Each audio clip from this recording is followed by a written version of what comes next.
ফের উত্তরপাড়ায় গঙ্গার জলে ডুবে মৃত্যু হলো এক কলেজ ছাত্রের। মৃতের নাম কিষানজি শেঠ, বাড়ি টিটাগড়। ব্রেনওয়্যার ইউনিভার্সিটির এই ছাত্র, যেমনটা প্রত্যক্ষদর্শী মহিলা বলছেন, যে দুপুর থেকেই এই কলেজ ছাত্র উত্তরপাড়া কলেজ ঘাটে বসেছিলেন। তারপর হঠাৎই সে জলে নামে এবং সাঁতার কাটতে থাকে। দীর্ঘক্ষণ সাঁতার কাটার পর তারপর তাকে আর দেখা যায় না। খবর দেওয়া হয় উত্তরপাড়া থানা এবং উত্তরপাড়া থানার পুলিশ এসে দীর্ঘক্ষণ তল্লাশি চালায়, কিন্তু তারপরও সেই কলেজ ছাত্রের খোঁজ না মেলায় খবর দেওয়া হয় বিপর্যয় মোকাবেলা দলকে, এবং দীর্ঘ খোঁজ তল্লাশির পর রাত 10টা নাগাদ এই কলেজ ছাত্রর মৃতদেহ উদ্ধার হয় গঙ্গা থেকে। কথা বলছিলাম তো ছেলেটা ওখান থেকে চান করতে নেমেছিল, তো হঠাৎ এত দূর দেখলাম সাঁতার কেটে এলো।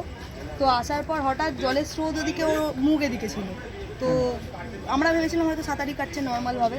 তো হঠাৎ অত দূর গেল, ওই 3 নম্বর নৌকোর সামনে একবার মুখটা তুলে জোরে নিঃশ্বাস নিল, তারপর ডুবে গেল। এবার তো আমরা তখনও জানি হয়তো এমনি নর্মালি যেমন স্বাভাবিক মানুষ নামে, ওই ডুবে যাওয়ার পর তখন থেকেই আমরা ওকে খেয়াল করছি আর ও ওঠেনি। যেমনটা পুলিশ সূত্রে জানা যাচ্ছে, এই মৃত ছাত্রের নাম হচ্ছে কিষানজি শেঠ, বা তার বাড়ি টিটাগড়ে, এবং সে ব্রেনওয়্যার ইউনিভার্সিটির ছাত্র। তবে কি কারণে সে জলে নামলো, এটা কি নিছকই কোনো দুর্ঘটনা, নাকি এর পেছনে অন্য কোনো রহস্য রয়েছে, নাকি সে আত্মহত্যা করলো, গোটা বিষয়টা কিন্তু খতিয়ে দেখছে উত্তরপাড়া থানার পুলিশ।